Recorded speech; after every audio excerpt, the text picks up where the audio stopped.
Napoleon Bonaparte of France, who is also known as the Little Corporal, is indeed to a large extent a controversial military and political figure who not only exploited the chaotic situation of France at the latter part of the 18th century, but also made a mark in the political and military outlook of France in particular and Europe in general. Albeit, before going into the events that would spiral to his meteoric rise and lightning downfall, it would be best to take a brief look at his background, after which one could eventually analyze the factors that will promulgate him to greatness as well as debasement.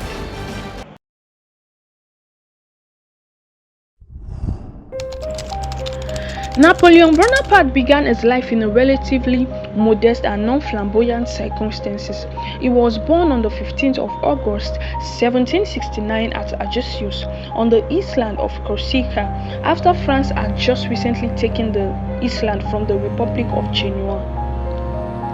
His father and mother, Carlo and Letizia Bonaparte, who were the descendants of the Tuscan nobility that moved to Corsica in the 16th century, had initially supported the Corsican nationalist leader, Pasquale Paoli, in resisting the French domination of Corsica, but had switched sides when the tables were turning unfavorable. Particularly after Paoli had fled after his defeat at the Battle of Frontenac on May 8, 1769, and Carlo became the French assessor for the judicial district of Ajaccios in 1771, sending his two eldest sons, Joseph and Napoleon, to College d'Auton in 1778. His father was also bad at managing finances, and so it was that in the society highly stratified and marginalized, and with the French ways of incorporating new territories by having the sons of the noble integrated into the civil service, or as in the case of Napoleon, the military, he was soon sent off as the second lieutenant in the artillery, being sent to Valence, a position not too dignifying at that time. After training at the military academy in Paris, where he spent a year and graduated with the 42nd position in a class of 58 in 1785. The same year his father died and the family was placed in a chaotic financial situation, making him the head of the family, even though he was not the first born son. By this period of time,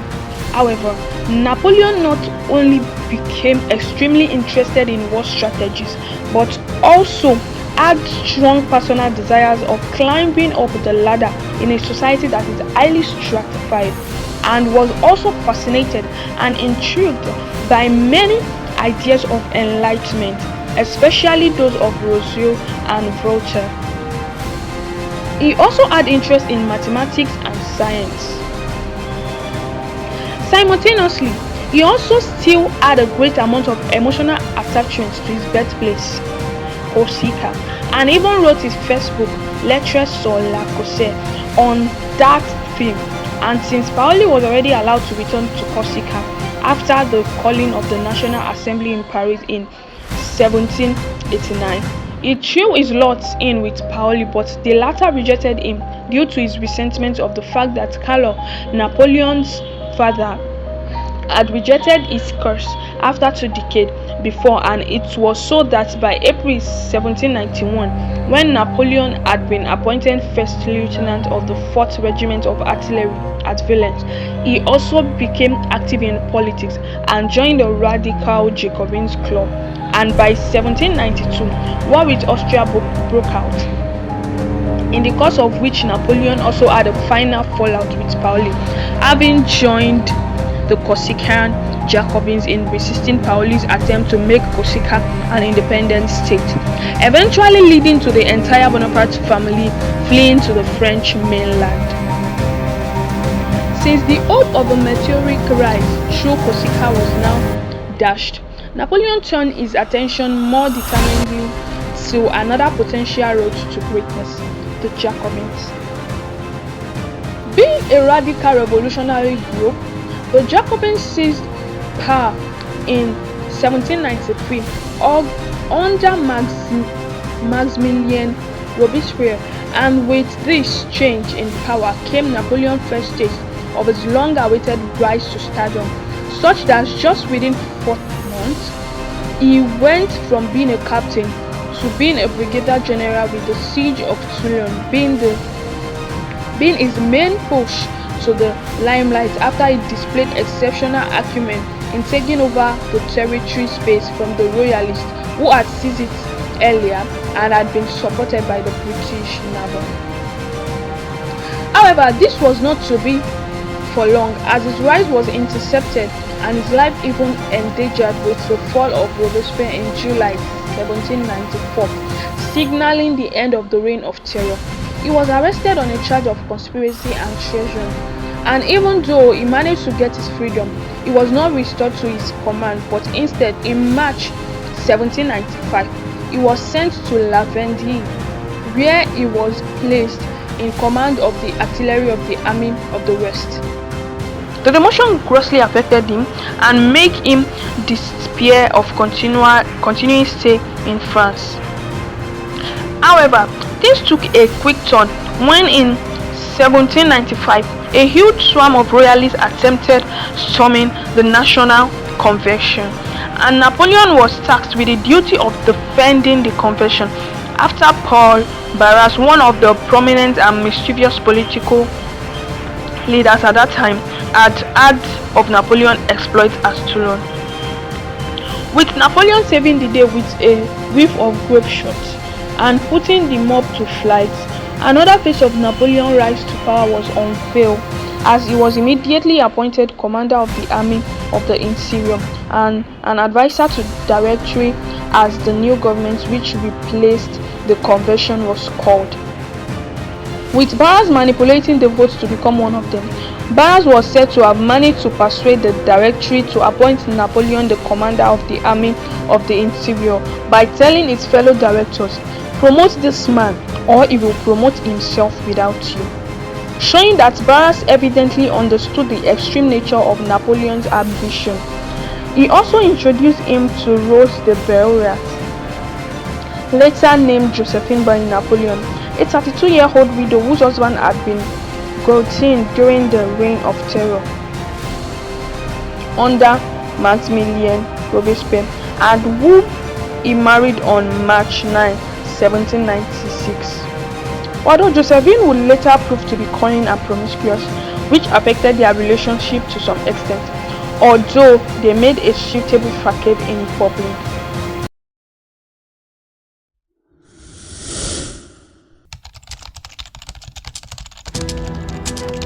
With Napoleon now the commander-in-chief of the Army of Italy, he took leave from home a short while after his marriage to assume command at Nice, and led the intended invasion of the Austrian territory in northern Italy. When he arrived at his headquarters in Nice, he found that he only has 30 to 38,000 raggedly uniformed troops, mainly rough Gascon and provincial conscripts and disillusioned officers, who were also old pay and were hungry and mutinous. However, with a mixture of a bluff admission and a kind of heroic and stirring addresses, he managed to arouse the men who had almost despaired of hope and now saw him as the liberator who would lead them to glory. Although the French troops were vastly outnumbered by the Austrian army under Napoleon, the men were so motivated as to successfully carry out the Napoleonic speed and surprise attack on the enemy, which enabled them to inflict considerable damages, such that by November 1796, the Army of Italy won a great victory at Acaro. Early the next year, another great victory followed by Rivoli on January 14, 1797. In February, he occupied the Papal States and began seizing vast amounts of treasures, sending it back to the cash-strapped Directory. However, the Directory were becoming increasingly worried about Napoleon taking things into his own hands, because without their authority, he embarked upon negotiations with the Austrians at Campo Formio, dictating the terms of the peace treaty with Austria, ceding the Austrian Netherlands, now Belgium, and also our northern Italian territories, and recognizing the independent republics established there by the French and governed by the French puppet government. A situation that gave him his first taste of political power and would further shape and amplify his quest for power and glory, such that by the time he had some discussion with Raymond Vernillac, the French ambassador to the Ottoman court at Constantinople, a strong desire to invade Egypt, just like one of his heroes, Alexander the Great, had been born, especially as he had been hinted that the Ottoman Empire was at that time in a state of decline, and had also sent spies to check out the defense of Malta and Iceland, whose strategic importance would be vital to any French invasion of Egypt. By the time Napoleon returned from this Italian campaign on December 5, 1797, he was given a ravishing and rapturous welcome, and grand balls were even thrown to celebrate his return, especially since France had been much wearied out with the incessant internal and external upheaval and revolutions, and with the muddled up rule of the Directory, was in a dire need of an hero. However, with this fame also came a great endangerment of his life, not only through the subtle Directory, but also by a number of powerful cliques who were covertly scheming to take power, making him walk in extreme fear for his life, all while bonding more with someone he probably felt he could trust. Talleyrand, the new foreign minister, who also harbored a similar view of French domination in Egypt, despised the Directory, and also, through his influence, got Napoleon's elected into the prestigious Institute of France, where Napoleon also planned to get some of the brightest minds in science on his Egyptian conquest to make it look exactly like the Alexander of Macedonia's conquest. Before long, Napoleon, in collaboration with Talleyrand, officially presented his plan for an Egyptian invasion, banking on the fact that, with the Directory feeling threatened by his popularity, they would want him to of the country as soon as possible. But it came quite as a surprise that they rejected his proposition and told him instead to take control of the Army of England and launch a direct assault on France's remaining main enemy, Britain. But after Napoleon's inspection of the Channel ports from Boulogne to Antwerp, he discovered that it was a total impossible task, and so renewed his proposition for France's invasion of Egypt, which was of a great strategic importance to the British, and from there he could even move to India and attack British foothold there. However, although the Directory did not see eye to eye with this proposition initially, with the persuasion of Barras, who felt extremely by the prospect of Napoleon's resignation, thereby triggering an uproar that would potentially overthrow their unpopular government, the Directory agreed to the planned invasion, although Napoleon was to source for the fund for the invasion himself, whatever way he could. This way, the Directory tried to kill two birds with one stone. Napoleon, a potential political threat, was going on a campaign at no financial cost to them. If he succeeded, they would have gotten a big hold on one of their arch enemy, the British, and if he failed and was probably killed, they would have gotten rid of his political threat. The expedition ended as a disaster. The French had initially been victorious, conquering the island of Malta and holding of 100,000 Egyptians at the Battle of Pyramids. But everything took a ugly turn when the British, under Admiral Horatio Nelson, attacked the French at the sea and destroyed the French navy, leaving them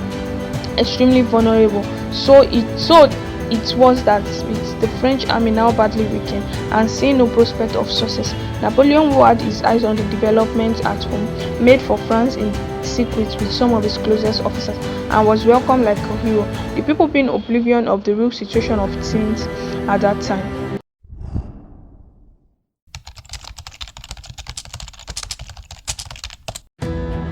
By October 1799, Emmanuel Joseph Sirius, one of the members of the Directory, asked whether Bonaparte would support a coup, and by November of the same year, Bonaparte led his army into the Legislative Assembly and ejected its member, thereby making Bonaparte, Emmanuel, and Rogadukos were declared the three provisional consuls, with Napoleon drafting a new constitution and making himself the first consul for life, a move that saw him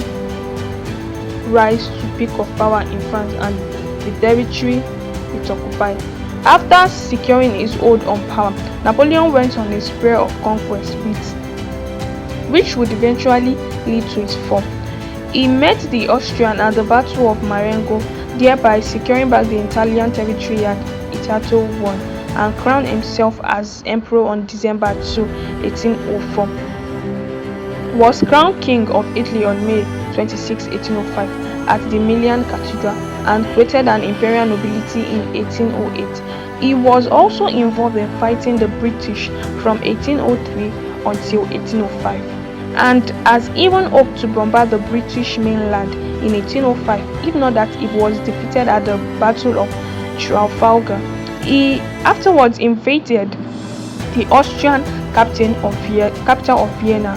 and defeated the combined forces of the Austrian and Russian at the Battle of Austerlitz of December 2, 1805. With this wave of victory, Napoleon had then turned his attention to Prussia, defeating them at the Battle of Jena and Auerstedt. He then proceeded to develop the continental system with the hope of strangling Britain's economy by forbidding Britain to export goods to any European country, thereby making Britain collapse from within.